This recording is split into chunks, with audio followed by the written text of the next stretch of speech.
Les secrets d'une bonne négociation, donc une négociation réussie. Alors la spécialité de Kevin qu'il aime bien partager, c'est quoi les secrets d'une bonne négociation?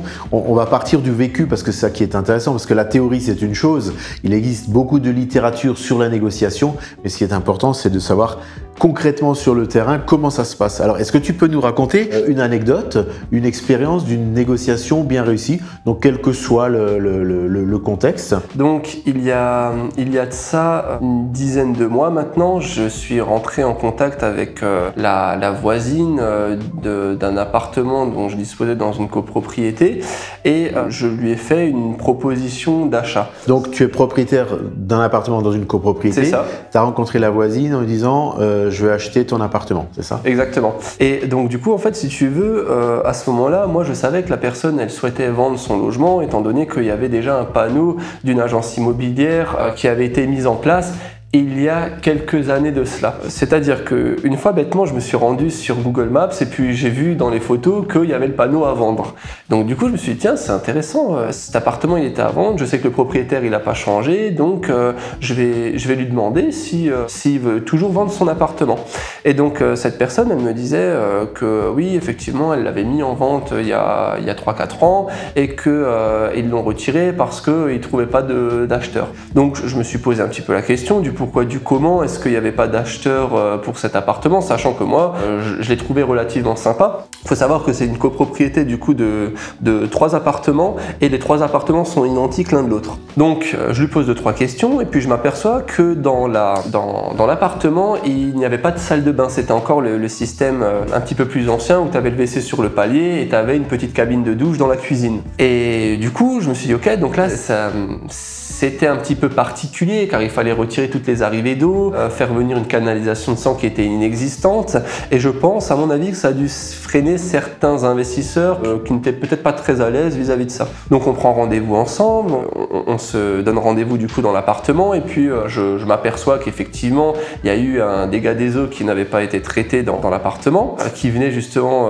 d'un dégât de la façade où tu as tout le mur extérieur qui était imbibé d'eau tout simplement. Et donc il était relativement moisi. Et donc elle qui ne savait pas vraiment ce que c'était une personne d'un certain âge également, elle n'avait pas le courage naturellement à 85 ans de réaliser des travaux. Donc je lui dis écoutez, moi tout ça, il n'y a pas de souci, je vous l'achète dans l'état, quel est votre prix? Là nous on l'avait mis 55 000 €, c'était il y a 3 ans, mais au jour d'aujourd'hui je sais que ça vaut plus, donc j'aimerais en percevoir 60. Donc je lui dis oui effectivement. Donc à 55 000 € il y a 3 ans elle ne l'a pas vendu? Ouais. Et du coup elle décide de demander 60 000 €. Voilà, c'est ça. Et donc elle m'a demandé 60 000 € puisque son fils lui a dit que, etc., etc. Il faut savoir qu'avec les personnes âgées, naturellement, eux, ils ont pas forcément le recul nécessaire par rapport au marché ou autre, et ils sont pas forcément à cet âge-là sur les réseaux sociaux, ni même des adeptes du bon coin. Ce qui fait que, de manière générale, ce sont souvent les petits-enfants ou les enfants qui leur donnent les informations et qui même prennent la relève en cas d'une éventuelle vente, ce qui était le cas du coup pour ma part. Donc je prends contact également avec le fils et donc du coup il me dit oui voilà, donc le prix du marché actuel c'est comme ça, et donc je lui dis effectivement vous avez raison. On revient du coup à le prix moyen au mètre carré où on a également fait une vidéo sur le sujet que vous pouvez récupérer, visionner quand vous le souhaitez. Le prix, alors il a pris en argument le prix au mètre carré moyen de la ville et plus particulièrement de la rue. Alors c'était assez abstrait ce qu'il me disait étant donné que la rue elle était composée de maisons et elle était composée d'appartements.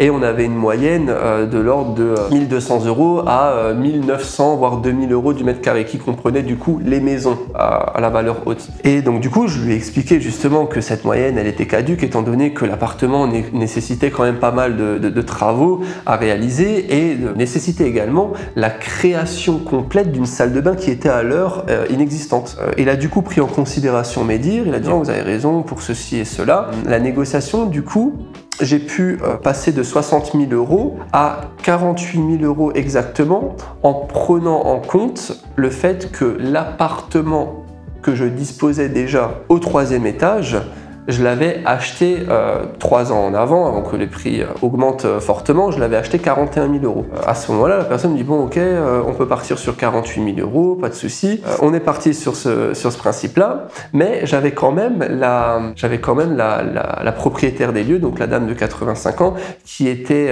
pas très convaincue sur le fait de le vendre, car elle avait justement peur qu'il y ait des soucis, qu'on lui reproche des choses en termes de vices cachés ou autres par rapport à son appartement. Donc au final, ce qui s'est passé, c'est qu'on a signé un compromis de vente qui a été annulé par la suite, car elle ne souhaitait plus vendre. Il a été annulé par elle, par la vendeuse. Mais donc tu as cette fameuse clause où la personne va devoir payer 10% justement de pénalité. Alors dû à son âge et un tas de facteurs qui rentrent en compte, j'ai dit écoutez, il n'y a pas de souci, vous voulez pas le vendre, il n'y a pas de problème, les 10%, je les prends pas en considération. On est allé chez le notaire, je dis ok, il n'y a pas de souci. Un an après, la personne elle revient du coup chez moi en me disant ouais ça y est, maintenant je veux le vendre, etc. Et pareil, même histoire, donc c'était nouveau une histoire de prix, elle en voulait nouveau 60 000 €, donc j'ai dû repasser à 48 000 €. Pareil, elle voulait de nouveau ne plus vendre son logement, sauf que cette fois-ci je dis écoutez, par contre là si vous ne me le vendez pas, j'applique la clause des 10%.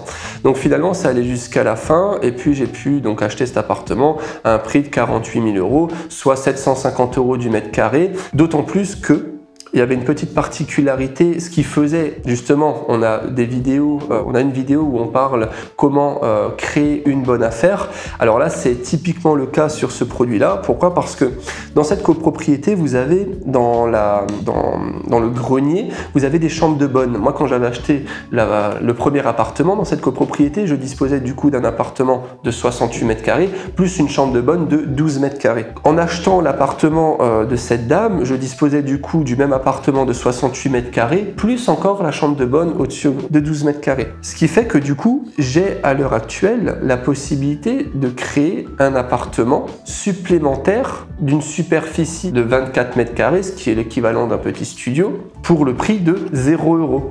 Parce que tout simplement, la chambre de bonne était comprise dans le prix d'acquisition de l'appartement en lui-même. Alors, j'ai juste pas compris, tu disais une chambre de bonne de 12 mètres carrés et tu as créé un appartement de 24. Parce que j'ai acheté le premier appartement. Ah oui, le tien. Le mien. 12 mètres carrés avec le tien. Qui faisait donc 68 mètres carrés plus 12 mètres carrés de chambre de bonne au grenier. J'ai donc acheté le deuxième appartement de cette dame qui fait également 68 mètres carrés et qui dispose également d'une chambre de bonne de 12 mètres carrés. Donc 12 plus 12 égale 24, ça nous faisait un studio de 24 mètres carrés. Donc à l'heure actuelle, j'ai la possibilité, et c'est ce qui va être mis en place dans pas très longtemps, on va faire une rénovation complète de ces 24 mètres carrés et créer un studio. On n'a pas de mal en fait à créer ce studio-là, étant donné que c'est considéré comme étant de la surface habitable, donc on n'a pas besoin de faire de la modification d'usage ou quoi que ce soit, il est déjà habitable tel quel. Donc pour 48 000 € à l'achat,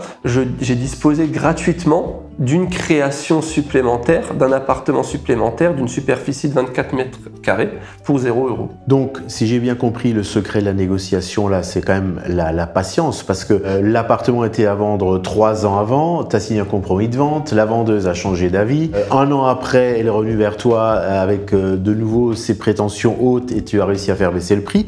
Est-ce que tu étais pressé? Si tu as été pressé, est-ce que tu aurais réussi à négocier le prix et à faire une affaire? Non, je pense pas que ou plutôt se précipiter dans l'achat soit une bonne chose. Je pense qu'il est préférable d'attendre et de comprendre dans un premier temps la psychologie de ton vendeur. Il faut comprendre, selon moi, ses peurs, quelles sont ses motivations, à réussir à analyser tout ça. Si la personne, du jour au lendemain, tu arrives à canaliser ses peurs, à lui expliquer et à lui retirer cette peur-là, derrière, il n'y aura plus trop de problèmes en fait, tu vois, parce qu'il y aura déjà un sentiment de confiance qui va s'installer entre toi et ton vendeur, ce qui fait que naturellement, la personne, elle est beaucoup plus décontractée, elle est beaucoup plus à l'aise.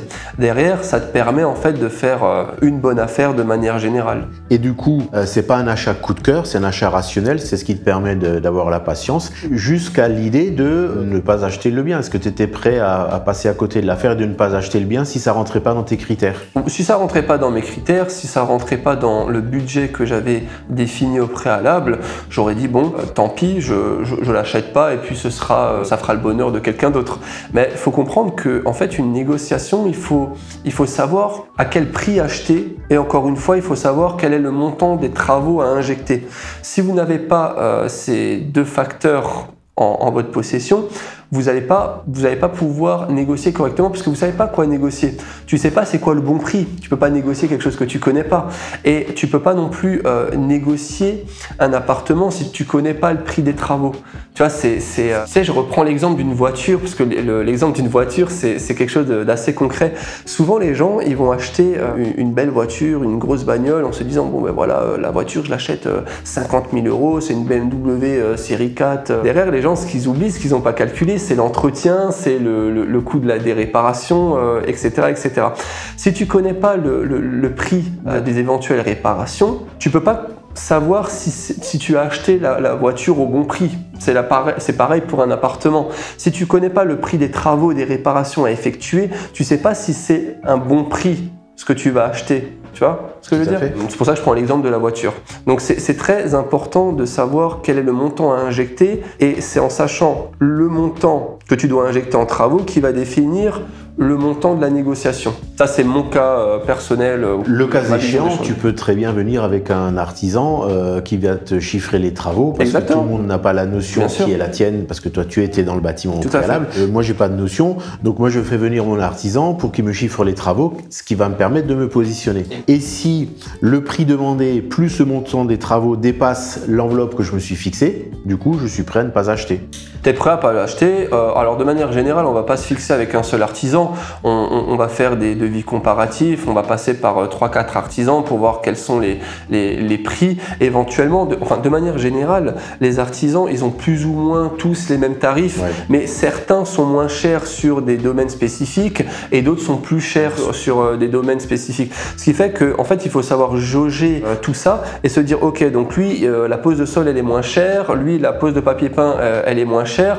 On peut très bien faire un mixte des 4 artisans. On peut très bien dire, toi je te prends pour la pose de sol, toi je te prends pour la pose de rénovation revêtement mural, toi je te prends pour le sanitaire, et toi je te prends pour l'électricité. Tu vois, on peut très bien faire un combo parfait des spécificités où l'artisan est le moins cher dans ce domaine-là, tout simplement. Ça, c'est une possibilité. Tout à fait. Alors par contre, pour faire la demande de crédit, soit tu as plusieurs devis et tu peux faire le choix de l'artisan le moins cher, mais pour demander le crédit, tu vas fournir le devis le plus élevé parce que tu n'es jamais à l'abri de surprises. Exactement. Si tu demandes un crédit sur la base du devis le moins cher et qu'après tu as un dépassement de devis, la banque ne rallonge pas le prêt. Donc c'est bien d'avoir plusieurs devis. Avec le plus cher, c'est ce qui permet d'avoir le crédit. Et il faut que l'opération tienne la route avec le devis le plus cher. Alors, qui peut le plus, peut le moins. Par contre, ce que j'aime bien faire également quand je fais une demande de prêt à la banque, c'est de mettre une marge d'erreur de l'ordre de 15 à 20% pour des éventuels travaux imprévus. Tu vois, donc ma phrase fétiche, c'est de prévoir l'imprévu et pour le coup, en faisant cette petite chose, tu règles le problème. Si jamais tu as une marge,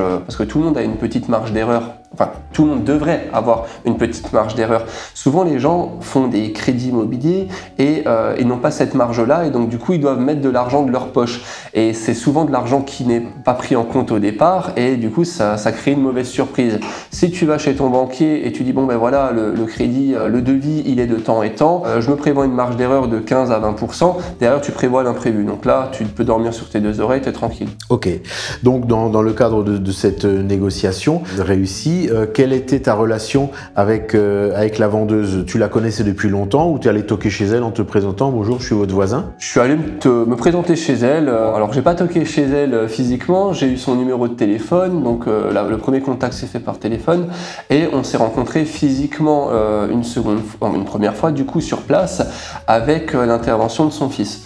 Donc je parlais principalement avec son fils et puis ils ont pris la décision ensemble après la visite tout simplement. Mais ce qui m'a permis de créer une bonne négociation, c'était en partant du principe qu'il y avait des défauts majeurs dans le logement et même des pièces qui étaient inexistantes et qui sont indispensables. Tu peux pas louer un appartement s'il n'y a pas de salle de bain, tu peux pas faire de la location d'habitation sans salle de bain, c'est pas possible. Donc il fallait créer cette salle de bain et cette salle de bain ça a tout de suite un certain coût. Donc forcément pour moi c'était beaucoup moins cher cher étant donné que je suis dans les travaux, etc. Et puis que c'est moi qui coordonne les travaux de manière générale pour mes chantiers. Donc le prix n'était pas pareil pour moi que pour une personne, pour un investisseur lambda. Mais peu importe, la salle de bain était quand même une existence. D'autant plus qu'on avait un mur qui était complètement bouffé par la moisissure, où là il fallait complètement traiter, il fallait casser, il fallait refaire, etc., etc. Et ça nécessitait quand même un certain coût. Donc la négociation, c'est principalement jouer sur ces deux facteurs-là. Donc analyser les points à améliorer, parce que souvent les habitants des appartements ne se rendent plus compte parce qu'ils ont l'habitude. Avoir la patience, définir un budget, être prêt à ne pas acheter, parce qu'on n'est pas dans le domaine du coup de cœur, on est dans le domaine de l'investissement et on achète un bien à partir du moment où il est rentable. Autrement, si on dépasse le budget, on décide de ne pas acheter, on n'achète pas. Et évidemment, c'est faire preuve de patience, d'écoute, parce qu'on traite avec des humains. Donc pour une bonne négociation, on ne peut pas se fâcher avec les gens en disant votre appartement est pourri, donc j'en offre tant, comme certains font parfois, mais ça marche pas. Ça marche pas parce que concrètement, tu vas frustrer en fait le vendeur, et concrètement, c'est illogique si tu veux. Il y a une forme d'illogique là-dedans. Pourquoi? Parce que tu veux acheter quelque chose que tu n'aimes pas. Mais pourquoi t'achètes alors? Exactement. Si tu ne l'aimes pas? C'est contradictoire. Ouais. Tu peux pas aller chez une personne et lui dire ben voilà, ton bien c'est de la merde, je te l'achète. Moi ça m'est déjà arrivé, j'ai dit écoutez, ne l'achetez pas. Tout à fait.